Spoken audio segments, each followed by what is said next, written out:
This is the Business, Innovation and Technology Podcast. I'm Jordan Rogers-Smith, and I'd like to welcome you to our show. Today, we're sharing an interview conducted by Patrick Thompson with Arta Souza, the Vice President of Business Engineering here at Meta. Patrick is the editor at CoinGeek, a Bitcoin news and blockchain information publication. Together, they discuss the concept of a metaverse, what it is, and what it could look like in the future. So I guess to begin with, Artur, would you like to introduce yourself and tell the audience who you are? Definitely. I'm originally from Brazil, but I have been working with Meta for 10 years almost. Like I'm a little bit short on 10 years. I lead a team here that's called Business Engineering for global businesses. So we work with our top 20,000 advertisers, but essentially we're a team working really close with our customers, with our product teams, and trying to accelerate and help build that bridge between businesses and the products that we offer. And, that being said, and, what's formerly known as Facebook, you guys changed your name to Meta recently. Can you tell us about that name change and why it took place? Yes, definitely. So we're a very mission-driven company. And although the core of our mission of connecting people, empowering them to build communities, that hasn't changed. We always want to be on the technology side that helps fulfill that mission. And we truly believe that what we're calling the metaverse is going to be the next set of technologies that are going to enable people to connect to each other. And that's why the pivot in our mission. We truly believe in that. We're really looking forward to that. Our mission itself doesn't change, but the way that we're going to achieve our mission will pretty much change a lot. So I'm really excited about this new stage. It's taken me a while to get to the Meta name in my head and avoid saying Facebook as when I'm referring to the company. But as you could see, I already introduced myself as being a Meta employee, so I'm getting there. And, something I noticed just coming off the Consumer Electronics Show in Vegas, I was asking people, what is the metaverse? And a lot of people still didn't know. So how would you describe the metaverse?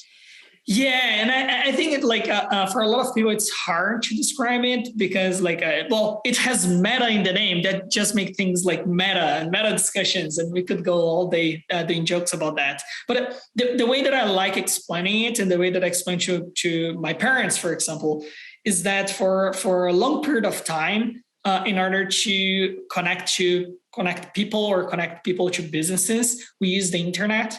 But essentially what we created was a world where you chose to either be online or offline, right? But now connection is everywhere. You're just almost 100% of the time connected with your phone, with your computer. You're connected in different ways, but you're always kind of connected.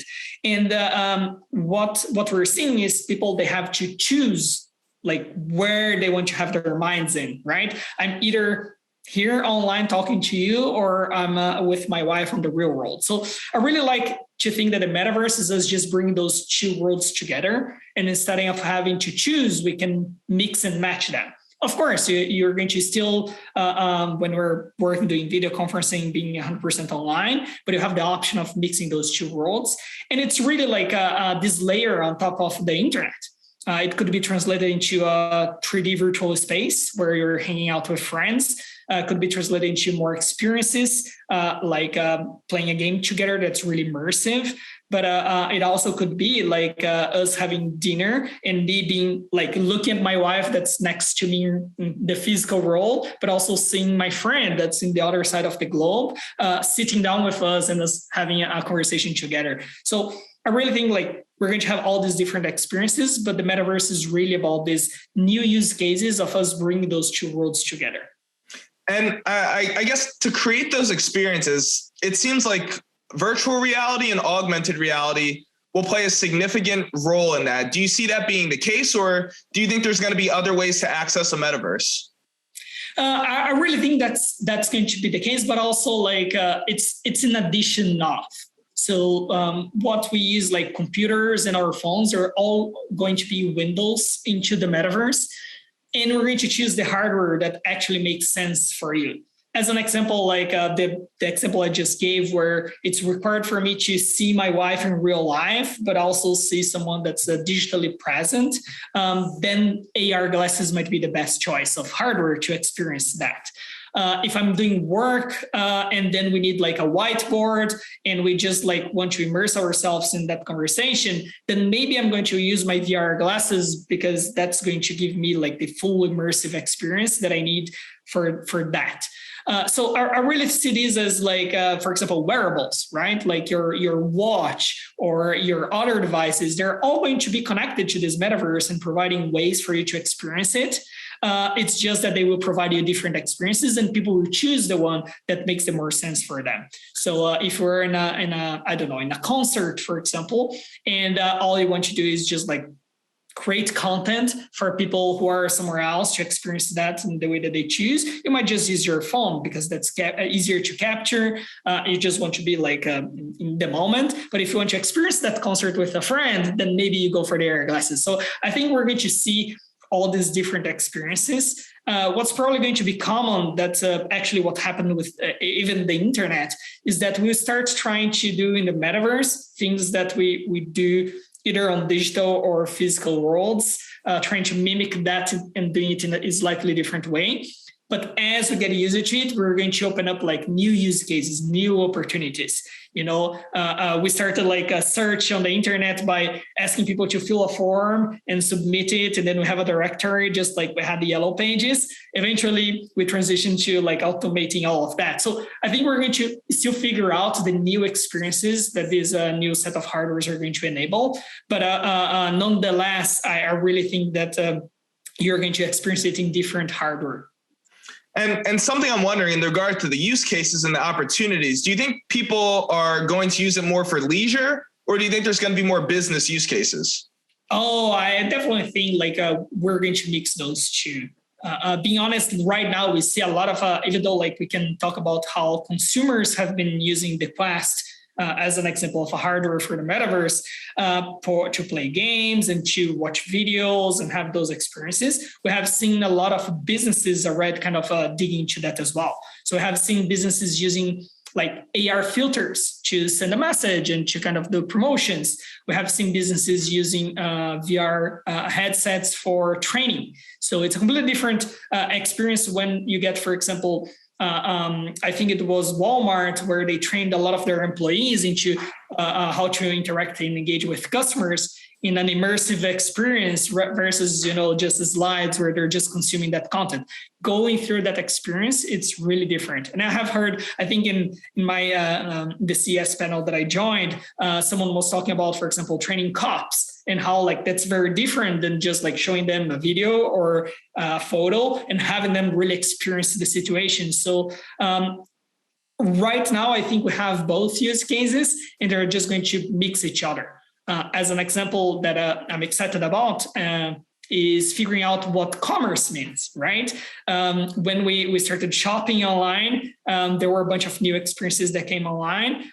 How does it feel like? Are we going to use AR filters to put a chair in our room before buying it, right? Which you can already do. And that's a great example of the metaverse. But maybe like you're going to walk in a 3D mall and have like this virtual experience just like you have in real life. We don't know. We're going to figure that out. But I really believe that we're going to both tackle businesses and consumer needs with the metaverse. Well, you answered a little bit of my next question, but I'm going to go ahead and ask it anyway. Yes. I would wonder what's going to be the pull of a metaverse? What is it going to be that attracts people? A lot of times when I see products, services, and software, it's either trying to solve a problem that exists in the world or make life more efficient. So my question is, how does the metaverse do both of those things? I think we can, one idea that I like to anchor on when we talk about the metaverse is around presence. You're going to be more present in different ways, right? So again, being able to do things that physically it's really hard for you. Like, for example, it's really hard to get a group of students and send them to the Louvre to learn about art. But now this can be done. We have like, we can give these students the opportunity to be present somewhere else, be present with someone else. And I really think that that's going to enable like a new, It's going to enable new use case for businesses that already exist, of course. So like the experience with concerts, or how you try things in your house before buying furniture. But what I'm really curious about is kind of like the new use cases, the new things that we're going to see. So when we talk about NFTs, like we have seen big companies like Nike hiring digital designers for that. And that's a new business, right? We're growing the GDP of the metaverse by creating new economic opportunities as well. So I really think that we're going to see an explosion in those kind of like new jobs that didn't exist before, but because the metaverse is creating all these opportunities for people to connect, we're going to see that. So it's almost like a virtual cycle in that, again, people will try to hang around and spend time together and build communities, but then they're going to figure out like new things they can do together that they couldn't before. And I think with that, we're going to see all the use cases and everything that's going to come with that. And now you mentioned NFTs, and I know a lot of maybe blockchain focused or cryptocurrency focused companies are really interested in building out the metaverse. So my question for you is, do you think that a blockchain-based components or NFTs are mandatory or necessary to build a metaverse? Yeah, so that's a great question and one of my favorites, to be honest. And the reason for that is we're still in the early stages of the metaverse, right? Back in the early 90s, we didn't know what the internet could become. We're like in a similar stage. Like the metaverse is going to really play out in the next 10 to 15 years. There is a lot of technological breakthrough that needs to happen before we can fully experience that. But one key component, philosophically speaking, is the ability to track digital ownership, right? If I'm talking about like buying Nike shoes to put on like, I don't know, in the game that I play, because I want to show that off. If I can't have interoperability and bring that with me to some other experience, that defeats the whole purpose. So I really think that interoperability is a big thing and a really important thing for the metaverse. And blockchain as a technology, and I think it's going to have to evolve.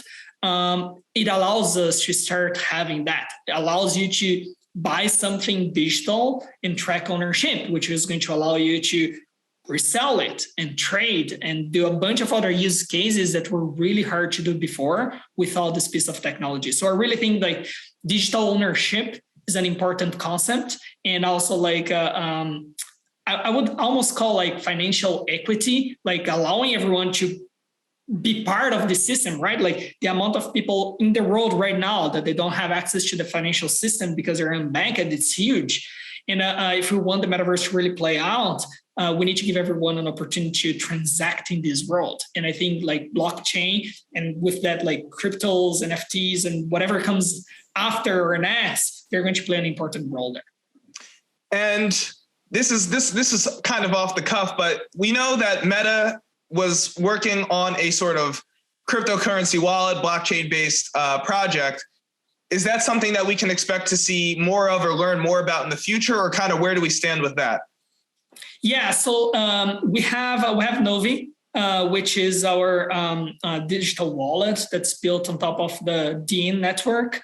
We're still pretty much invested into that. We recently started testing that with a few countries. We are pretty much invested into that, and we really believe in the idea, in the concept, right? Like we need to solve digital ownership, and we need to include people. So as a company, we're still pretty invested into that. We're also invested into working with regulators and help them close the gaps and understand the new opportunities, but also some of the new use cases, some of the challenges. We're listening a lot from their concerns around like money laundering and a bunch of other things that's why regulations exist. So we're really invested into that. I think you can expect products coming out of Meta that are in that space. It's just like it's hard to navigate all the hops, but we're really invested into that.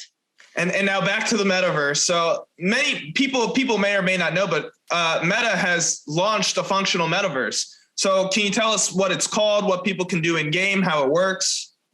Yes, definitely. So again, I think it's interesting because we have Horizon, which is one of the first interactions of our take on social interactions on a VR environment. It's pretty exciting. If you're in the US and you own one of the Quest 2s, you can just go and experiment by yourself and create your avatar and join different worlds and experiment and even build your own worlds. This is pretty much like early stages. So we were learning the kind of things that people want to see and experience there.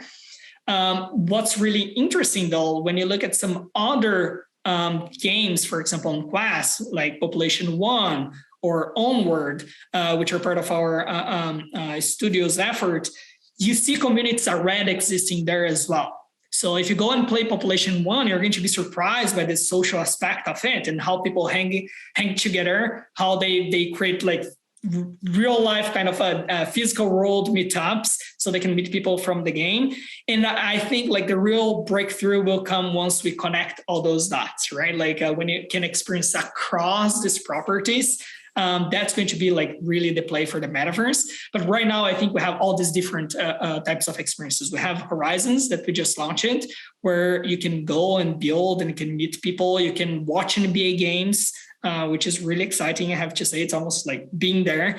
But you also have these others, which are more centered around, let's say, a challenge, like a game by itself. But then like you have a community. You can just be there and hang out with friends and do cool things together. So if you're looking for more of like an open world experience, it's Horizons. If you want to experience something that's more like on the gaming side, we have Population 1 Onward. And it's going to be interesting to see how we connect all the dots, right? From a workplace as a product that we have for businesses, or like Facebook, Instagram, WhatsApp, and how all of that connects to these different worlds and how you can experience all of them together. And just maybe as a side note, it gets really interesting when you start thinking about how you represent yourself in these different worlds. We want people to be able to represent how they see themselves, which is very inclusive, but also like they might want to represent themselves in different ways, right? In between these different worlds. So there's a bunch of really great philosophical questions that comes as you start digging into each one of these. And I like how you brought up the sort of avatar thing and how people might want to represent themselves differently than they appear in real life. But that also makes me wonder, are there instances where metaverses have previously existed? Like, could I even call Meta's product Facebook a metaverse, where it's just text-based and it's image-based? But would it be right to say, like, this is a world where you can portray yourself in a certain way and have these social interactions that you really curate? So I guess what I'm saying is the digital virtual reality sort of metaverse just the next iteration or innovation of kind of like these social medias that I think I would call a metaverse personally? Yeah, I think you're onto something here. And that's why like, I think it's a mistake if you only see like the 3D version as like the metaverse. I think that's a component.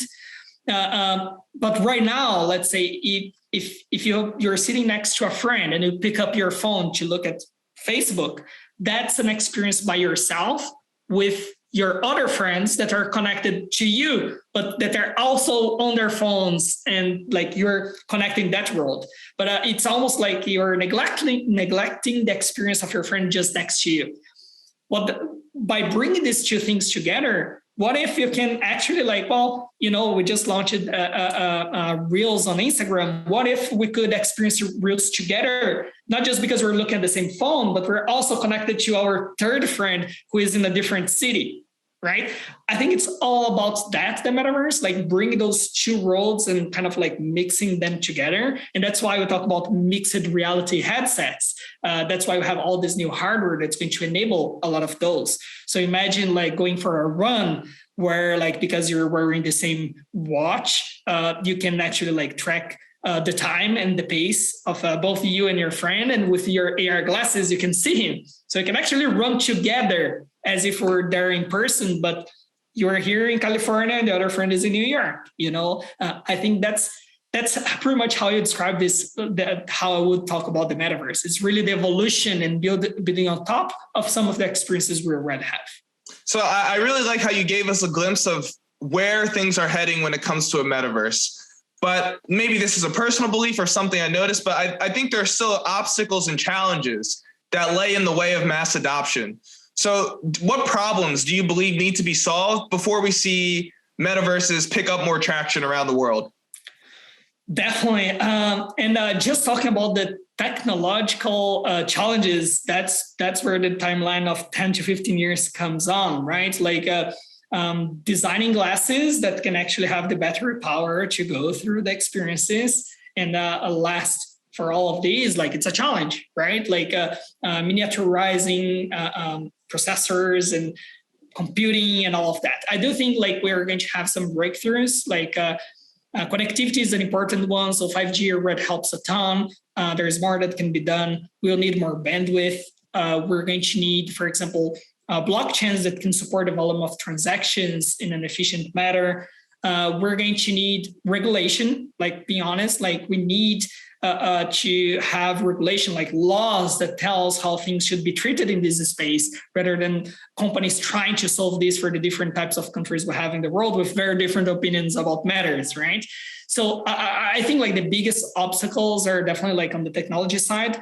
Technology needs to evolve for us to be able to offer an experience that's acceptable for everyone.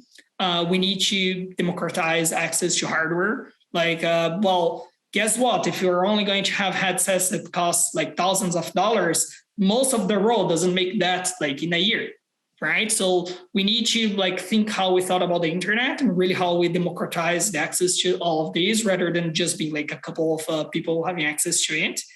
And then on the regulation side, we need policies, we need laws to evolve instead of catch up. So I think because the good news is we learned about that in the past 10 to 20 years and the impact on the internet. I think we can do a better job as we go into the metaverse. But I would say like those two are kind of like the pillars, the technological side and also regulation policy. Regulation's interesting because in most of the conversations I've had, I have not heard that angle just yet. So in the world, or I guess the regulations that currently exist or what legislators are talking about, is anything maybe threatening the development of a metaverse? So I'm not really an expert on the field, so take with a grain of salt. But I think like in my personal opinion, one of the biggest risks is just not understanding the potential. Or if you slow this down too much, trying to be too protective, of course, that's not going to help us build fast towards that vision. But also the lack of regulation also slows us down. Right? It's really hard for companies like Meta to be in a position where they're the ones making decisions about certain types of content, for example, while it's like an agreement in society. Laws become that, right? So I really think we can go to a place where there is no regulation, because that also slows us down and create experiences that are bad for people and with bad outcomes. We need some sort of regulation, but that balance between what's actually reasonable and what's not, because it's going to just like create artificial boundaries. It's a tricky one. I really hope our experts in across the globe on that, they're trying to guide our lawmakers and policymakers on this, but it's tricky. It's hard. And I just want to acknowledge that it's hard. We need to like educate people on the technology. We need us to make like safe decisions in the sense that they protect people, but also they protect innovation. It's a tricky one. That's why like it's top of mind for me, because it's not easy. And it's one that traditionally goes a little bit slower than we hoped for.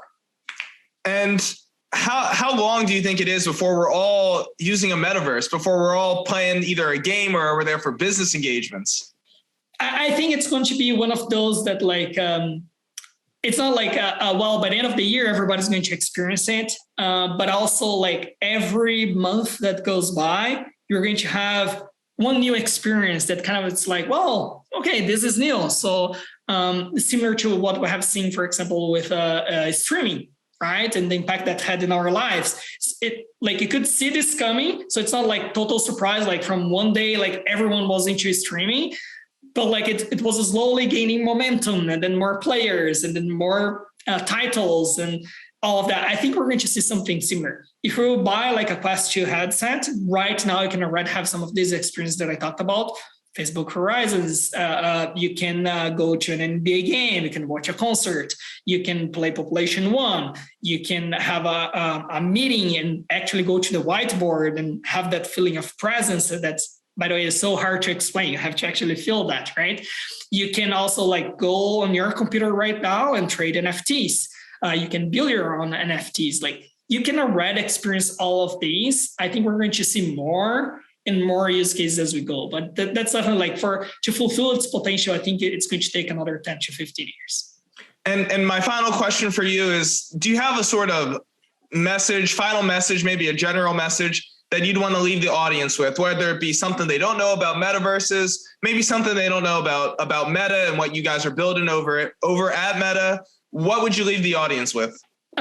That's a great one, because maybe I have like so many, but I think like it's just, I think it's easy for us as human beings to just like downplay change. We don't like change that much.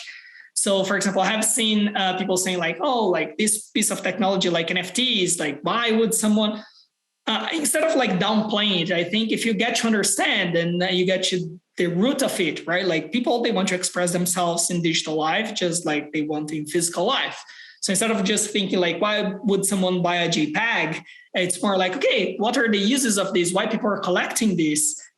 Is it because they collected stamps like 20 years ago, and they're just collecting something different? Like, what are the actual, like, what's behind the consumer behavior? And then not taking like the experience you have today as also like the final experience, but a taste of that.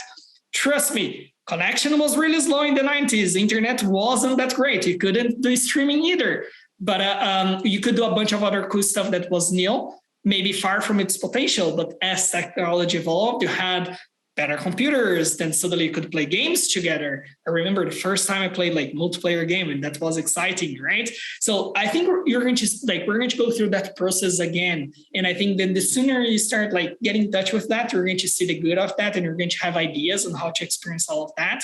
So my recommendation would be, just try it out. Have that feeling of presence with someone that's not just next to you, and imagine about the opportunities, because I think there is a ton of opportunities. It's just like the internet again. Artur, thank you so much for your time today. I really appreciate you sharing all your insights on the metaverse, what the Meta team is up to, and what's to come for the future. Thank you. Thank you for having me. It was a pleasure. I hope you enjoyed this episode on the metaverse. I'd like to thank Artur Souza for his input and perspective, and a special thank you to Patrick Thompson and CoinGeek for letting us share such a fascinating discussion. If you'd like to hear Patrick and Artur discuss the metaverse with other visionaries, or find more conversations like this one, you can visit the CoinGeek YouTube channel. There'll be links to any resources mentioned in today's show notes, and thank you for listening to the Business, Innovation and Technology podcast. If you enjoyed the episode, be sure to subscribe and leave us a 5-star review.